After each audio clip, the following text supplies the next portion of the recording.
सज्जनों, भक्तजनों एवं समस्त देशवासियों को सादर नमन करते हुए, सभी के चरणों में प्रणाम करते हुए, श्री रामचरितमानस में द्वितीय सोपान अयोध्या कांड में तुलसीदास जी के द्वारा रचित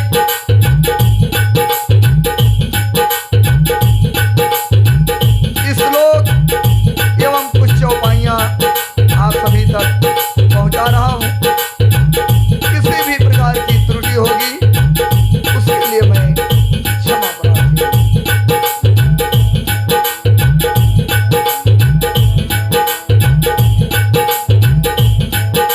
यस्याम के चा विभाति भूभर सुता,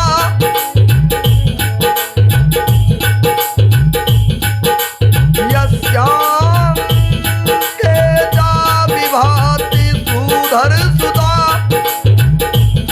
देव पगमस्तके भाले बाल विधुर गले चगरलम, यशोरस ब्याल राट, सोयम भूत विभूषण सुरवरा, शर्वाधिप सर्वदा, शर्वा शर्वगता शिवा ससनिभा,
चंद्रमा, कंठ में हलाहल विष, वक्ष स्थल पर सर्पराज शेष जी सुशोभित हैं। वे भस्म से विभूषित, देवताओं में श्रेष्ठ सर्वेश्वर संहार करता, सर्वव्यापक कल्याण रूप चंद्रमा के समान शुभ वर्ण के शंकर जी सदा मेरी रक्षा करें। रघुकुल को आनंद देने वाले श्री रामचंद्र जी के मुखारविंद की जो शोभा, राज्याभिषेक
के सब प्रकार से सुखी हैं। सब माताएं, सखी सहेलियां अपने मनोरथ रूपी बेलों को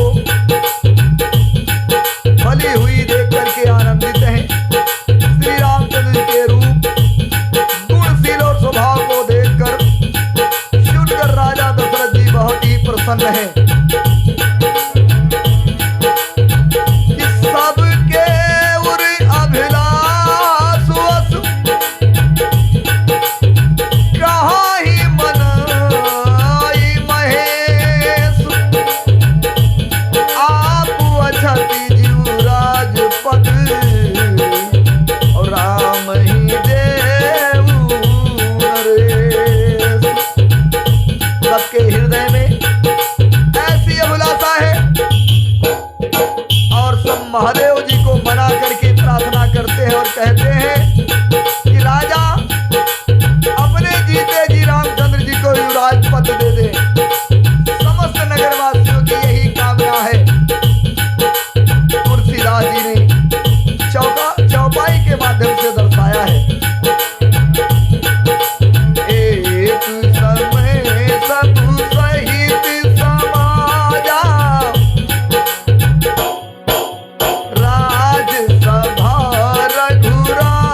श्री रामचंद्र जी जिनके पुत्र हैं, उनके लिए जो कुछ भी कहा जाए सब कम है। राजा ने स्वाभाविक ही एक दिन राजा दशरथ ने अपने हाथ में दर्पण यानी शीशा लेकर के उसमें अपना मुंह देख करके मुकुट को सीधा किया। देखा कि कानों के पास जो बाल सफेद हो गए हैं, मानो बुढ़ापा ऐसा उपदेश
समस्त ऐश्वर्य को अपने बस में कर लेते हैं।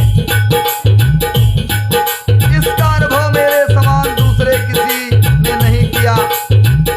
आपकी पवित्र चरण रथ की पूजा करके मैंने सब कुछ पा लिया है। राजा दशरथ ने कहा कि हे मुनिराज, हे गुरुवर, अब मेरे मन में एक अभिलाषा है। हे नाथ, वह भी आप ही के अनुग्रह से पूरी होगी। राजा दशरथ जी का प्रेम देख करके मुनि ने प्रसन्न होकर कहा, हे नरेश, आज्ञा दीजिए, कहिए क्या अभिलाषा है। तुलसीदास जी ने लिखा है कि राजन रावुर नाम जसु सब अभिमत दातारी, हल अनुगामी महिपु मणि,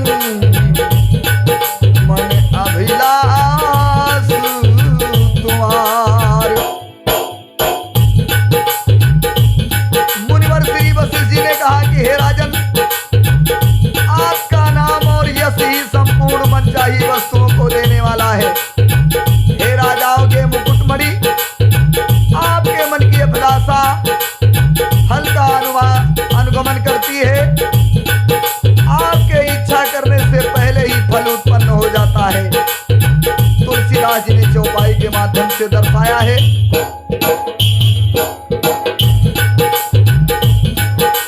सब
दिया तो केवल यही एक लालसा मेरे मन में रह गई है।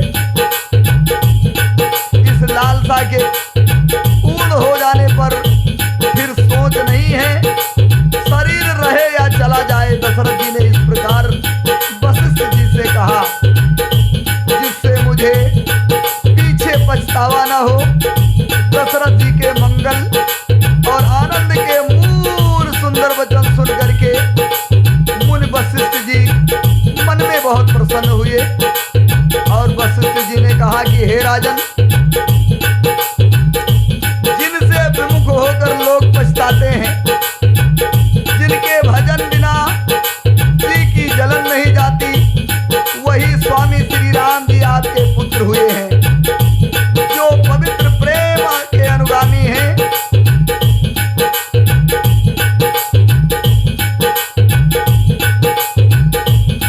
श्री राम जी पवित्र प्रेम के पीछे पीछे चलने वाले हैं, इसी से तो प्रेमवश आपके पुत्र हुए हैं।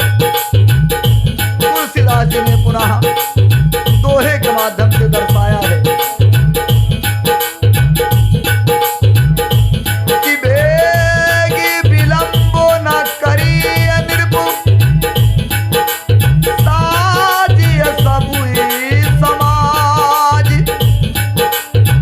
सुदिन सुमंगल तबहि जबु, राम होहि जुबुराज। मुनिवर वशिष्ठ जी ने कहा कि हे राजन, अब देर न कीजिए, शीघ्र सब सारा सामान सजाइए। शुभ दिन और मुहूर्त मंगल तभी है जब रामचंद्र जी युवराज हो जाएं।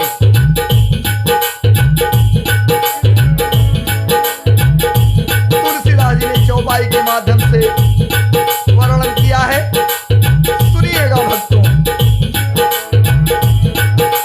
मुदित महीपत मंदिर आए, सेवक सचिव सुमंत बुलाए,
सुंदर मंगलमय वचन सुनाए और कहा, यदि पंचों को यह मत अच्छा लगे तो हृदय में हर्षित होकर आप लोग भगवान श्री रामचंद्र जी का राज तिलक कीजिए। इस प्रिय वाणी को सुनते ही मंत्री ऐसे आनंदित हुए मानो उनके मनोरथ रूपी पौधे पर पानी पड़ गया हो। मंत्री हाथ जोड़कर विनती करते हैं कि हे जगतपति, आप करोड़ों वर्ष जिए, आपने जगत भर का मंगल करने वाला भला काम सोचा है। हे नाथ, शीघ्रता कीजिए, देर न लगाइए। मंत्रियों की वाणी सुनकर के राजा को बहुत बड़ा आनंद हुआ, मानो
आज्ञा दी। मुनि ने वेदों में कहा हुआ सब विधान बताकर कहा, नगर में बहुत से मंडप सजाओ, फलों समेत आम सुपारी केले के वृक्ष नगर की गलियों में चारों ओर रोप दो, सुंदर मणियों के मनोहर चौके पुरवाओ और बाजार को तुरंत सजाने के लिए आज्ञा दे दो।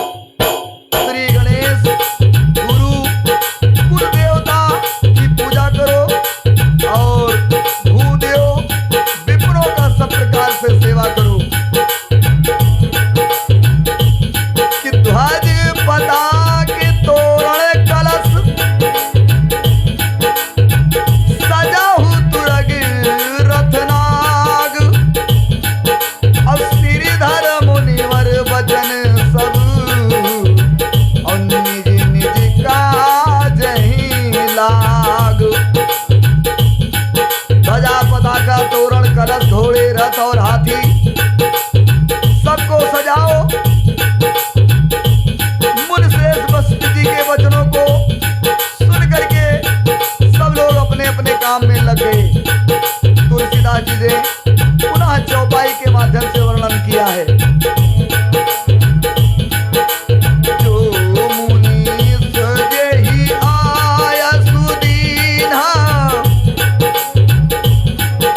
सो तेहि काज प्रथम जनु कीन्हा।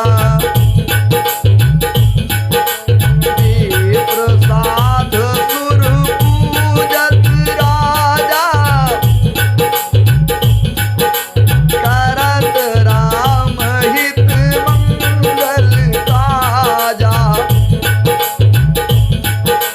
सुनत राम अभिषेक सुहावा, बाज गहा गह अवध बधावा। राम सिए तन सगुन जनाए, हर कहीं मंगल अंग सुनाए।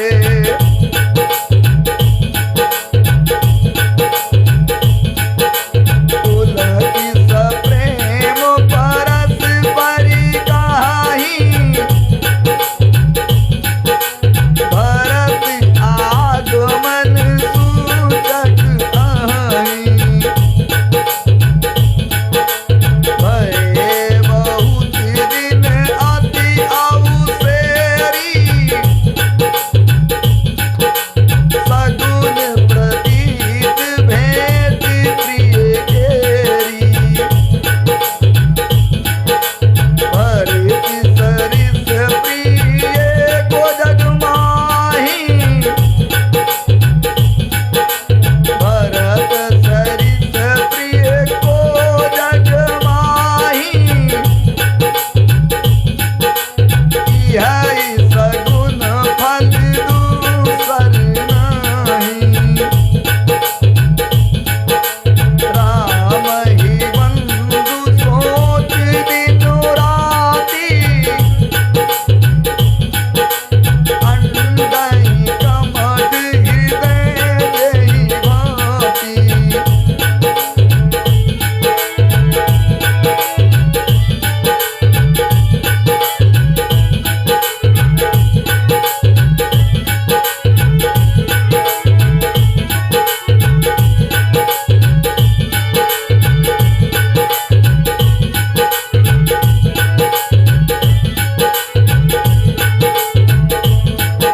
सज्जनों,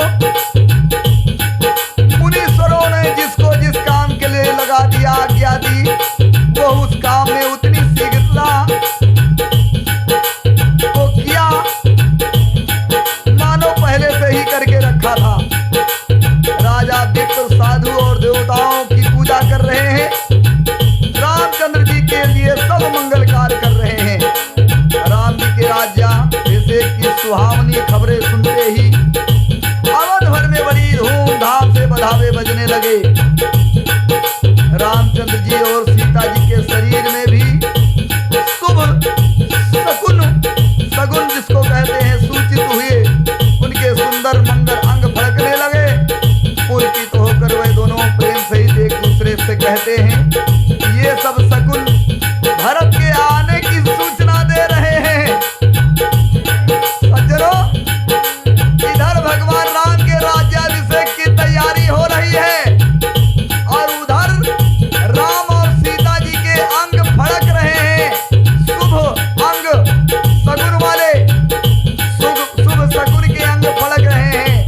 भगवान राम जी और सीता जी आपस में बात करते हैं कि अंग फड़क रहे हैं, लगता है कि भरत जी का आगमन होने वाला है। सज्जनों, इस बात को बहुत गौर से सोचिएगा कि भगवान राम के मन में कितना प्रेम भरत जी के लिए था।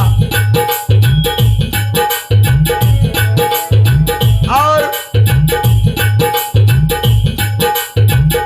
बहुत दिन हो गए, भगवान राम जी सीता जी से कहते हैं कि बहुत से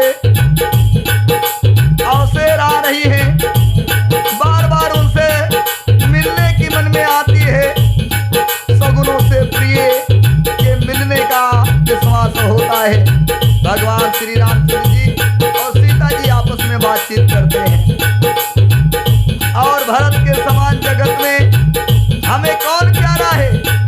सगुन का बस यही फल है, दूसरा नहीं है। रामचंद्र जी को अपने भाई भरत का दिन रात ऐसा सोच रहता है जैसा कछुए का हृदय हमेशा अंडों में लगा रहता है।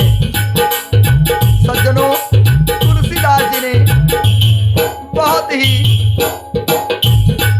अच्छे ढंग से दोहे के माध्यम से दर्शाया है।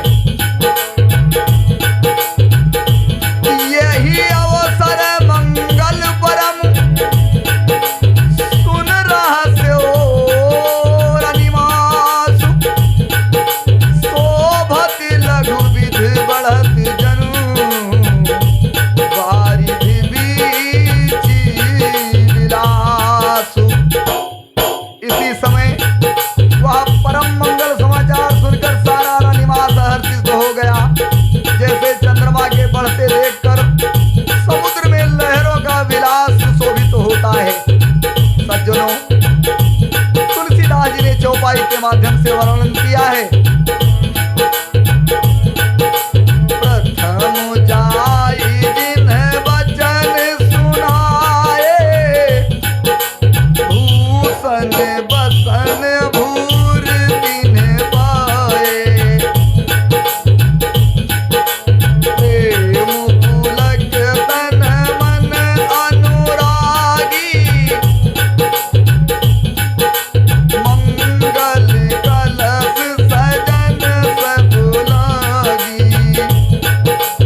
वचन सुनाया कि राम जी का राज्याभिषेक होने वाला है। उन्होंने बहुत से आभूषण और वस्त्र पाए। रानियों का शरीर प्रेम से पुलकित हो गया और मन में प्रेम मग्न हो गया। वह सब मंगल कलश सजाने लगी। सुमित्रा जी ने मड़ियों से जड़ी हुई मड़ियों रत्नों की बहुत प्रकार की अत्यंत सुंदर मनोहर चौके पूरी आनंद में मगन हुई। रामचंद्र जी की माता कौशल्या ने विप्रों को बुलाकर बहुत से दान दिए। उन्होंने ग्राम देवियों देवताओं और नागों की पूजा की और फिर बल भेंट देने को कहा, अर्थात कार्य सिद्ध होने पर भी पूजा करने की मनौती मानी। सज्जनों, ये मैं नहीं कह रहा हूं, चौपाई का सारांश बोल रहा है। पूजी ग्राम देव सुरनागा, कहो बहोर देन बलि भागा। और कोयल सी मीठी बाणी वाली, चंद्रमा के समान मुख वाली और हिरण के बच्चे के समान नेत्र वाली स्त्रियां मंगल गान करने लगी। राम राज्य अभिषेक सुन ही हरि से नर नारी, लगे सुमंगल सजन सबू, विधे अनुकूल विचारे। सज्जनों, भक्तों, श्री राम जी का राज्याभिषेक सुनकर सभी स्त्री पुरुष हृदय में हर्षित हो उठे और विधाता को अपने अनुकूल समझकर सब सुंदर मंगल साज सजाने लगे। तुलसीदास जी ने पुनः चौपाई के माध्यम से लिखा है, नर वशिष्ठ बुलाए, राम धाम सिख देन पठाए, गुरु आगमन सुनत रघुनाथा, द्वार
डाल लेते।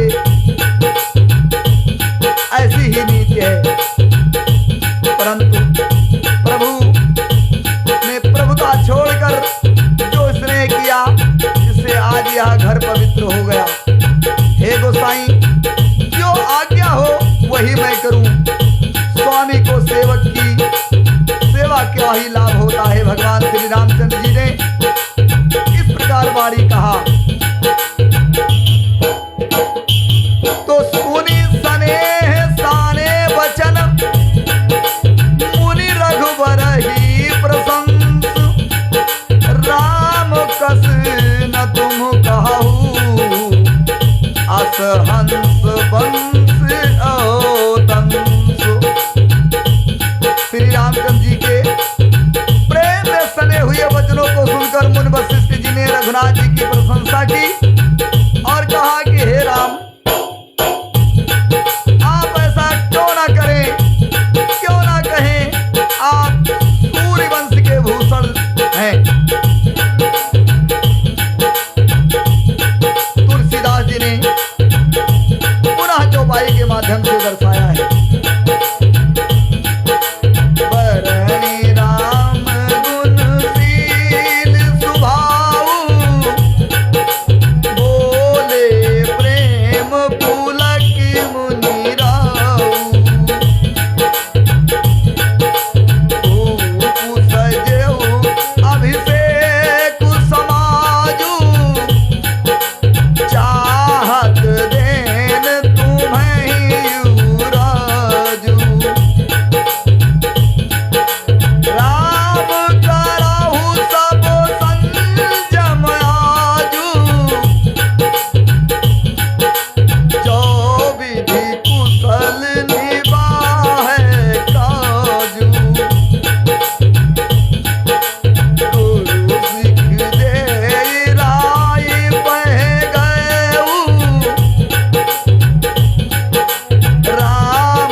विश्वामित्र मुनि ने, श्री वशिष्ठ मुनि ने कहा कि हे रामचंद्र जी, राजा दशरथ जी ने राज्याभिषेक की तैयारी की है, वह आपको युवराज पद देना चाहते हैं।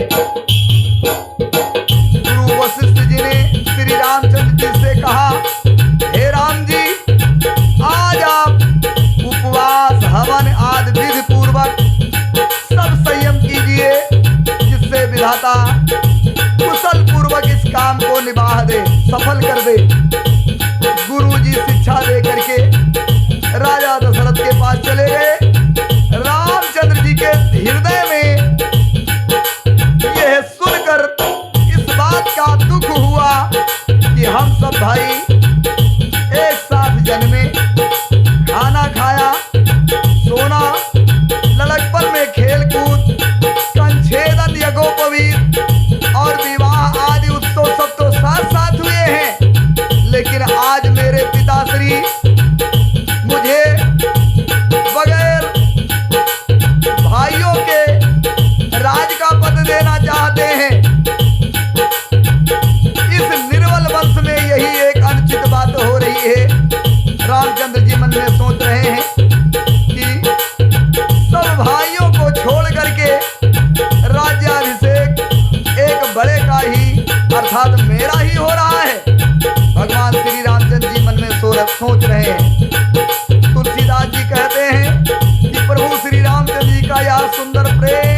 रसकुल रूपी कुमुद के खिलाने वाले चंद्रमा श्री रामचंद्र जी ने प्रिय वचन कह करके उनका सम्मान किया। चौपाई के माध्यम से तुलसीदास जी ने लिखा है, बाजहि बाजन विविधि विधाना, पूर्व पर मोद नहीं जाई बखाना, भरत आगमन सकल मनावहि, आवहु वेग नयन फल पावहि, हाट बाट घर गली अथाई, काहि परस पर लोग जुगाई, काली लगन भल के दिखवारा, पूजहि विध अभिलाषु हमारा, कनक सिंहासन सिय समेता, बैठहि राम होई चिति चेता, सकल कहाई कब होई है काली, विघन मनावहि देव कुचाली, तिनहि सोहाई न अवध बधावा, चोरहि चंदन राति न भावा, शारद बोल बिने सुर करहि, बारहि बार पायले परहि,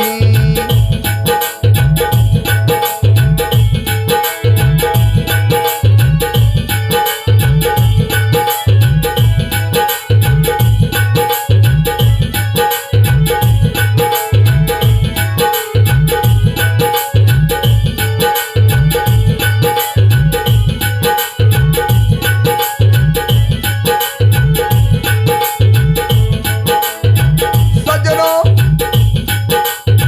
चारों तरफ से धूम मची है, खुशियां मची हैं, बहुत प्रकार के बाजे बज रहे हैं, पूरा नगर सजा हुआ है। नगर के अतिशय आनंद का वर्णन नहीं हो सकता। सब लोग भरत जी का आगमन मना रहे हैं और कह रहे हैं कि वह भी शीघ्र आवे और राज्याभिषेक का उत्सव देखकर अपने नेत्रों का फल प्राप्त करें। बाजार, रास्ते, घर गली और चबूतरों पर जहां तहां पुरुष और स्त्री आपस में यही कहते हैं कि कल वह शुभ लगन मुहूर्त कितने समय है जब विधाता हमारी अभिलाषा पूर्ण करेंगे, जब सीता सहित भगवान श्री रामचंद्र जी सुवर्ण के सिंहासन पर विराजेंगे और हमारा मन सीता होगा, मन की कामना पूरी होगी। इधर तो सब यह कह रहे हैं कि कल कब होगा, और उधर कुचक्र की देवता विघ्न मना रहे हैं। उन्हें देवता अवध के बधावे नहीं सुहाते, अर्थात देवताओं को अवध के बधावे नहीं प्रसन्न आ रहे हैं, जैसे चोर को चांदनी रात नहीं पसंद आती है। सरस्वती को बुला करके देवताओं ने विनय किया और बार बार उनके पैरों को पकड़कर उन पर गिरते हैं। सभी देवता सरस्वती के चरणों में नमन कर रहे हैं। उधर सरस्वती की विनती करते हैं, क्यों? वे कहते हैं कि हे माता सरस्वती, हमारी बड़ी विपत्ति को देखकर आज वही कीजिए जिससे रामचंद्र जी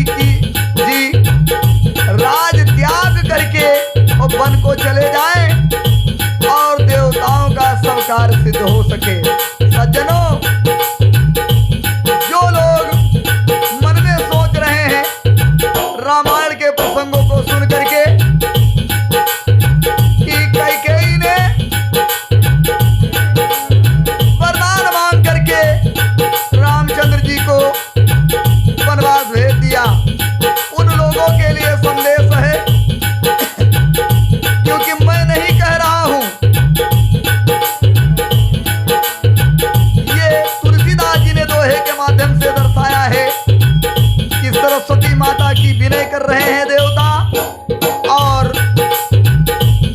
कह रहे हैं कि हे माता सरस्वती, कुछ ऐसा कीजिए कि रामचंद्र जी राज को त्याग करके वनवास चले जाएं, जिससे देवताओं का कुछ भला हो जाए और देवताओं के कार्य सिद्ध हो सके। तुलसीदास जी ने दोहे के माध्यम से लिखा है, ध्यान से सुनिएगा भक्तों।